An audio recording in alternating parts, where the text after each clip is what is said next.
Ladies and gentlemen, welcome back from New York City in WCS America, where we have the best players in the America region fighting to decide who's going to get into the next season of Premier League.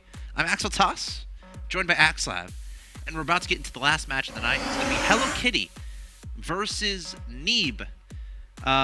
We started off with Tasia with the 2-0 over Hellokitty, a very convincing, a lot of 2-0s today, Nick.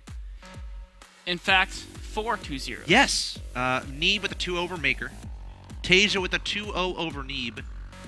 Hellokitty with the 2-0 over Maker in a game 2 that I haven't seen a game like that in a long time. Nick. You play Masters Protoss. I do. And yeah. Have you encountered that 15-minute no stim, no combat shield? It would probably take me off guard, I'll say that. That's true. It would take me off guard. It's a crazy build, man. It's a crazy build. So, last match of the night. Did not work for Maker against No, Hellokitty. it didn't. I would not expect Neeb to use that same tactic. Yeah, it's one of those tactics that you really try to take your opponent off guard. It is. With it, because they don't expect it. No. That's the biggest thing that type of push has going for it, is that it's very unexpected, in that you can take your opponent off guard with a surprise. So, Neeb versus Hellokitty is going to be the last match of the night. Very important match. Very important match. It is, and this is going to be pretty exciting because Hellokitty is so creative. Yes. Right? And we saw that against Maker with the Mass Tempest build. That was pretty crazy. We saw him try to Phoenix Colossi against Tasia. Neeb is actually really good. Like, he's a very young kid from the United States of America. He impressed me against Tasia. Much younger than Hellokitty, in fact. I think he's like 15. He's like 15. Hellokitty's 20. He's like 22. 22, something like that, yeah. He's my age. So, a very different group of two players playing. And I think it's going to be a very even match. I agree. I actually agree with that statement. This first map's going to be on Whirlwind. So, again, guys, the winner goes to Premier League Season 2. The loser goes to Challenger League Season 2. That's what's at stake here today. Top right-hand location, I present your blue Protoss player. Went for the Blink into Dark Shrine, into Storm in that game 2 of that last game we just saw. He is Hellokitty. Of course, he fell to Tasia in match 1. Both these guys have that in common. They fell to Tasia today. His opponent in the bottom left-hand location of the Whirlwind. We have the red Terran player representing FXO North America. He is Neeb.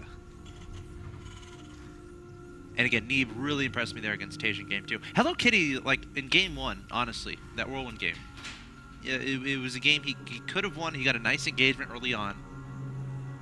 So both these guys making Tasia sweat a droplet, probably, which is good, I think. It is. Okay. They definitely both put Tasia a bit on the ropes. Of course, Tasia, a veteran. Yes. The top, the highest level play in ST2. So. While they did give him a run for the money, he was able to grab it and go out of the group 4-0. Yes. Now we're seeing which of these guys will join him in Season 2 Premier League. Of course, him and 31 or 30 other guys beyond the 2 people in this group. And 1 girl? Yes. Yep. Exactly. In fact, there may be more than 1 girl. Maybe 2. Telia plays tomorrow or the next day. Of course, Scarlet is already in. Yes. She defeated Jim in the Challenger League bracket. After being knocked down to the Challenger League in the round of 16 in a group with Suppy, Revival, and Holt. Or the STC is some Terran. Nate. Something like that. Yeah. Something like that. Anyway, so we're on Whirlwind here. Yes, we are. And Neeb going for not a command center first, which is one of the most common openings on Whirlwind. Instead, looks to be opening for that the standard, you get 1 Marine, then you get a Reaper, then you get a Reactor, and a Command Center. The Reaper does the scouting for you to see how the Protoss is following it up. And that's a smart build against Hellokitty, because Hellokitty does a lot of crazy stuff. So anytime you can get eyes on him and figure out what he's doing is great. But actually, no Reaper, a second Marine. He might be going for a fast factory. But this is the second time I've seen this today, in fact. We saw this from Tasia as well. Oh, it's going to be Reactor. Okay, so just getting 2 Marines before the... Going to have some gas stored up here. Yeah. Normally it's 1 Marine then Reactor. Maybe he'll go 2 Reaper? I think it's more likely to just go factory. Yeah. Yeah. I agree 100%. At this point in the game, I don't see what he'd expect to do with Reapers. And SCV is going to get this guy done. And this type of build with the factory coming in behind us, most likely, usually indicates Widowmine drop opening. All right, we'll see what happens. SCV going to be scouting the existence of that natural expansion. He's got 100 gas, and there is the factory. There's going to be good enough Marines to keep the militia corps and the early gateway units at bay. You may want to build a bunker in the front to supplement that defense. I'm really curious to see how Hellokitty is going to advance here. Okay, going for the Stargate. It seems that he really likes this play. You know, getting the Stargate fast, he can get Oracles to harass early into Scout, and then, of course, he can go into Phoenix Claw site later in the game. Yeah, he did this exact build against Asia. He did. Oracle wasn't able to get too much done against Asia. In fact, I think he just died to a Widowmine. But I think he killed like 3 Marines. Yes. If I remember correctly. Yes, he did. Actually, no, it didn't die to Widowmine. It died to missile turret Marines. Yes, I think it was flying over the natural. Yeah, it kind of got cornered by Marines in a missile turret. Yep. But the cool thing about it is it's like the Oracle Scout's just as good as an Observer, and it can do damage. Disadvantage is Observers are cheaper. You can leave them out on the map to get a good perimeter vision in the mid-game. If you get like 3-4 Observers out, you can just get that great map vision. As far as, you know, it's much easier to get 4 Observers than to get 4 Oracles. And you have to babysit the Oracles, so you don't die to Marines. Observers, you don't really care because they're cheap, and you have to use a scan to kill it. And also, the Robo goes straight to your Colossi tech if you want it. Yeah. But again, the Oracle can do some damage, and it can kind of scare the Terran. And Revelation can be a great tool in the mid-game to keep track of the Terran army. 2 Widowmines out here for Neeb. If there's something that was the kryptonite to the Oracles of Hellokitty against Maker, in Game 1, we saw, I think, 4 Oracles meet their demise. All at the hands of Widowmines. All at the hands of Widowmines. He's putting both the Widowmines in the same spot, which is a little bit unusual because... it's only 1 shot required. Exactly. So I'm a little bit surprised at why he's putting both in the same location. Maybe if 2 Oracles come in at once. Could be. Oh, is that Oracle get too close? Nope. Just barely skirts the edge, of course. Both players are aware of what's going on. Nothing there at the natural. Yeah, a few SCVs. SCVs very quickly run to the bunker, so not even losing a single SCV, just a mule going up. He spoke too soon. 1 SCV going to be plasma'd down. Is that a good way to describe it? Marines coming forward! Oh. The Oracle saw 4 Marines. He's like, no problem. I take this on all the time. And then didn't realize there's a medevac there. Yeah. Oh, yeah, the medevac. So it could make it much more difficult to kill those Marines. Now, there are some Hellions sneaking around the map scouting, and there's actually nothing in the natural of Hellokitty. So, you know, that would be confusing. If you're a Marine and, like, you know the pulsar beam? It's green. Yes. And you know the medevac beam is green? So, like, you think you're going to get healed, and then you die to the pulsar beam. The woes of being a Marine, man. Yes, there's a lot of confusing things that might happen in StarCraft 2 if you're a Marine. Just wanted to add that, Nick. So Neeb is launching his drop here. Okay. 2 Widowmines, 4 Marines in this drop. At the same time, there's a Widowmine in a natural to defend against his Oracle. The Oracle pops back up. Oh, Stalker's going to deflect this drop. Play Photon Overcharge in the natural. Nice Photon Overcharge. Great Medevac going to be forced to stay in the main. The Widowmine's trying to scuttle into the ground, burrow into the ground. One's going to be detected. The second one going to take a shot at the Stalker. And the Hellion's going to just try to run past Photon Overcharge. I don't think he's lost both the Widowmines, and he's going to lose everything else here. Yeah. Medevac thought about sticking around, but decided, Marines, you can fend for yourself. We're out of here. But I think it should die to the Photon Overcharge, and there it goes. Yeah, an amazing defense by Hellokitty. I mean, he lost basically nothing. A Stalker and what, like 1 probe or something, or 2 probes. Phenomenal defense there. Oracle, as usual, going to get killed by that Widowmine. Well, at least he scouted the number of SCVs there. And there's a lot of SCVs, I think, took some splash damage there. Of course, the Widowmine splash damage, unlike against drones or probes, it doesn't actually kill. Right. Oh, wow, that's like 8, 9. Yeah. Now, if Hellokitty had like a Hellbat right now, oh yeah, could kill all those SCVs. Or if Neeb accidentally misclicked. But you don't take friendly fire with Hellbats, so. This is true. If Hellokitty made a Changeling, made it into an SCV. Oh, and then Neeb tried to kill the Changeling thinking it was his own. I don't know where that's going. It's some crazy thing. Yeah. Neeb going into Hellbat production. And what was kind of cool is he got 2 eBays in armor at the exact same time, and so he's getting triple upgrades. You know, the armor for both Medevacs, Vikings, and Hellbats, and then, of course, the attack and armor for the bio units as well. And the Hellbat drops are going to try to keep Hellokitty at bay, maybe do some damage while he's developing his army. Because if you look at the production tab, there's so much infrastructure going down for Terran right now. It's moving out to take that third base. Really nice third base timing there from Neeb. But Hellokitty still remains ahead in supply 92.9. Ooh, nice Phoenix spot, Phoenix location in that medevac. Shouldn't get much done at all. No, it's going to be spotted as long as he's quick at pulling the probes. Of course, medevac That should ignite the afterburners, and there they go. Phoenixes are going to run it down and kill it. He can even pick up the Hellbats too. So the Hellbat's not going to be dropped there at the middle line. Going to march their way towards there. The medevac getting taken out. Nice prioritization there from Hellokitty. Using the other Phoenixes to pick up the Hellbat. I was wondering when it would actually There are two more that are... Okay, there they are. They're coming back.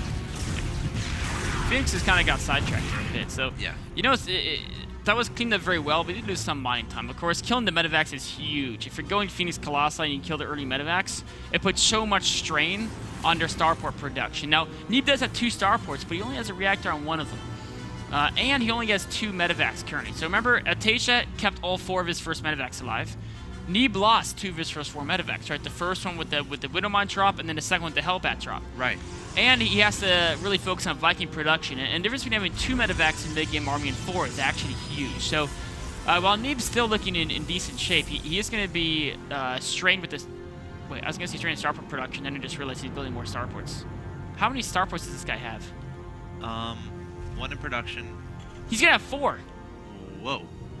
What? So he's not messing around when his opponent goes Phoenix Colossus. I kind of like that. You know, this is... You know, if you build a reactor, you can double produce. Yeah, that's why I think he wouldn't build 4 starports if he just was thinking about Vikings. He would build 2 or maybe 3 with reactors, right? So you're thinking like maybe a transition to like battle. Potentially later, yeah. We could see Ravens, BCs, Banshees. I like that. I mean, for now, he just wants to get Vikings. Sure. But he could add tech labs once he feels he has air control and transition. Cool. That's kind of cool. And the starports you never have to make again. Maybe he saw that Tempest game and is thinking, yes, might need some Ravens just later in down case. the road. Yeah, absolutely. Cool play there from Neeb, anticipating the future of this game and how it might unfold. He still isn't building more medevacs, which is a little bit worrisome because 2 medevacs is just not really enough. I mean, Hellokitty's Gateway Army is small, but the Colossi, without any healing, are going to tear through that ground army. Yeah, absolutely. I guess if he gets enough Vikings, he can send the Vikings into low. Vikings, and if there's any stalkers, it's fine. Yeah. You lose a little bit, but as long as you take out the air and then swoop in once the Colossi are gone with the bio. He's building Vikings like 5 at a time, and there's only 1 Stargate producing Phoenixes. So Hellokitty is going to have to do a hard switch into his ground because the Air War is not going to win against a guy with 4 starports. Yeah. It's just like, it's not going to happen. And you know, it's one of those situations that can get kind of dangerous for the Terran where, you know, like in ZVP, if you make too many Corruptors and your opponent does that switch out of air, it's kind of the same situation where your opponent makes too many Vikings. All of a sudden, they might have wasted supply. You can just overwhelm the ground. And there's so many more warp gates than barracks. So if he loses his bio army, he can't replace it very fast because he only has a few barracks. I don't know exactly how many, but not very many at all. Whereas there's a lot of gateways going down for the Protoss player, Hellokitty here. 23 Vikings about to be on the map. Once Neeb maxes out, though, he can add in more barracks with his extra money. He can also, anytime he wants, he can start using... Remember when Tasha had more Vikings? He just started picking a Hellokitty's army. There's no Storm, there's no Blink. So if you have more Vikings than they have Phoenix and Colossi, you can just start chipping away at them. And then always, if their Stalkers come after you, just retreat. And just keep kind of sneaking in pot shots. All right, here we go. Big engagement might happen soon. The Vikings going to start tracking down the Colossi. The Charge Lights sprinting for the Phoenix and trying to get their damage done as well. A good engagement here for Neeb so far, I would say. Of 187 to 158 in supply. The Stim Marines and Marauders are very much still alive, trying to stay away from this Colossus. And Hellokitty is just going to end up losing everything.